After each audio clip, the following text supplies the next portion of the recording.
5-5 kilometre प्राकृतिक खेती जब होगी, केमिकल फ्री खेती होगी, ऑर्गेनिक उत्पाद होंगे, तो वो जो केमिकल का प्रवाह गंगा जी में आता था वो भी बंद होगा, मां गंगा भी शुद्ध होगी। एक प्रकार से मां गंगा जी का बजट का कुछ हिस्सा भी किसानों के काम आएगा। और ऑर्गेनिक उत्पाद की आज बाजार में कीमत बहुत बड़ी है, दुनिया में मांग है, और भारत विश्व के कृषि बाजार में बड़ी ताकत के साथ जाने का रास्ता ऑर्गेनिक खेती है। साथियों, सरकार द्वारा मोटे अनाज मिलेट्स को प्रोत्साहन दिया जा रहा है, और हमें न भूलें कि हमारा जो छोटा किसान है उसमें से अधिकतम किसान हमारे, या हमारे जो आदिवासी भाई बहन जो किसान है, या हमारे गांव में किसी दलित के पास अगर जमीन है वो छोटा किसान है, वो मोटा अनाज ही उनको पैदा किए बिना कोई चारा नहीं होता, क्योंकि बाकी कुछ सुविधाएं नहीं होती।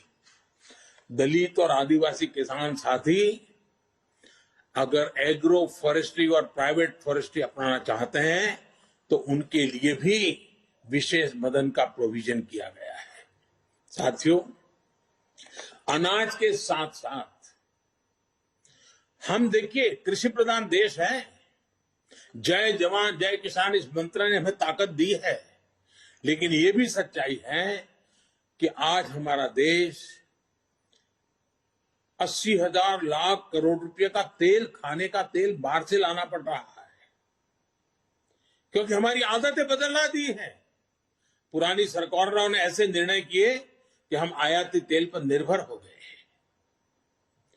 उसी प्रकार से पल्सीज, हमारे यहां जो वेजिटेरियन सोसाइटी है उसको प्रोटीन के लिए, कुपोषण के लिए लड़ाई लड़ने में हमारे लिए पल्सीज की बहुत, दाल है, मूंग है, उड़द है, चना है, इसकी बहुत जरूरत होती है।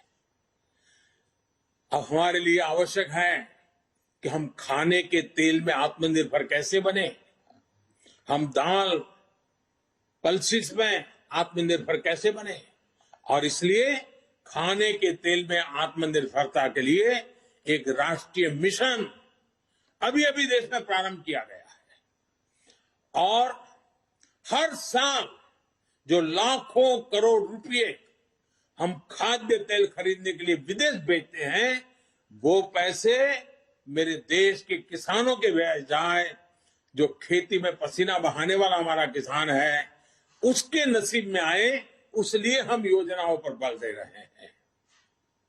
अन्नदाता को ऊर्जादाता बनाने का भी एक बहुत बड़ा अभियान निरंतर चल रहा है, जिसके माध्यम से खेत में ही सोलार पैनल लगाने के लिए मदद दी जा रही है। आदिवासी किसानों को भी वनोपज से अधिक लाभ हो, इसके लिए बड़े स्तर पर वन धन योजना सफलता के साथ चल रही है, और बजट से उसको बल भी दिया जा रहा है। साथियों, सरकार ने हमेशा किसानों के हित में हर जरूरी कदम उठाए। अब आप देखिए, बजट में रिन्यूएबल एनर्जी का खर्चा पड़ेगा, लेकिन उसमें एक महत्वपूर्ण खर्चा है किसानों के लिए सोलर पंप। अगर सोलर पंप हम सबसे ज्यादा किसानों के पहुंचाएंगे, सूर्य शक्ति से चलने वाला पंप, किसानों को रात को जागना नहीं पड़ेगा, दिन में ही अपने खेती कर लेगा, पानी पहुंचा देगा, शाम को परिवार के साथ अपना समय बिता पाएगा, और उसका खर्च भी कम हो जाएगा। इसके लिए भी सोलर पंप का बहुत बड़ा बजट हमारे किसानों तक हम पहुंचा रहे हैं।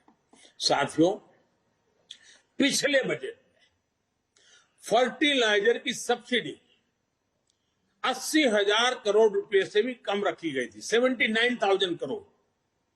लेकिन कोरोना के कारण अंतर्राष्ट्रीय कीमतों में सप्लाई चेन में गड़बड़ होने के कारण बहुत बड़ा उछाल आया। अब जहां हम करीब 80,000 करोड़ का प्रावधान किया था, हमें 60,000 करोड़ और लगाने पड़े, करीब करीब 1,40,000 करोड़ रुपया फर्टिलाइजर के लिए, जो पहले कभी नहीं करना पड़ा था। इसलिए क्योंकि फर्टिलाइजर का दाम बढ़ा है, लेकिन वो किसान पर बोझ न बने, इसलिए सरकार ने उसको झेला, ताकि किसानों की लागत न बढ़े, उन पर अतिरिक्त बोझ न आए। और इस बार इस सब्सिडी को 79,000 से बढ़ा करके 1,05,000 करोड़ रुपए किया गया है, ताकि मेरे किसान भाइयों बहनों को फर्टिलाइजर के लिए संकट का सामना न करना पड़े। और आने वाले कुछ दिनों में हम एक नई योजना लेकर के आ रहे हैं, नैनो फर्टिलाइजर। किसानों की बहुत बड़ी मदद करने वाला एक बहुत बड़ा अहम, हमारे वैज्ञानिकों की मदद से हमने अनुसंधान किया है, जो इस बजट में भी इसका सीधा उल्लेख नहीं किया है, लेकिन उस दिशा में हम काम करने वाले हैं। इसी प्रकार एमएसपी को लेकर भी अनेक प्रकार की बातें फैलाई गई है, लेकिन हमारी सरकार ने बीते सालों में एमएसपी पर रिकॉर्ड खरीद की है। सिर्फ धान की ही बात करें, धान की, जो सीधे सीधे छोटे किसान की जिंदगी से जुड़ा हुआ है, और छोटे किसान की खेती जेब के लिए नहीं, जीवन के लिए होती है। सिर्फ धान को ही अगर बात करें तो इसी सीजन में किसानों को एमएसपी के रूप में 1.5 लाख करोड़ रुपए से अधिक मिलने का अनुमान है।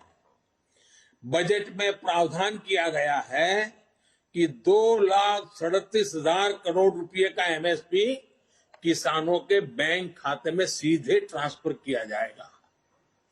इस साल के बजट में पीएम किसान सम्मान निधि के तहत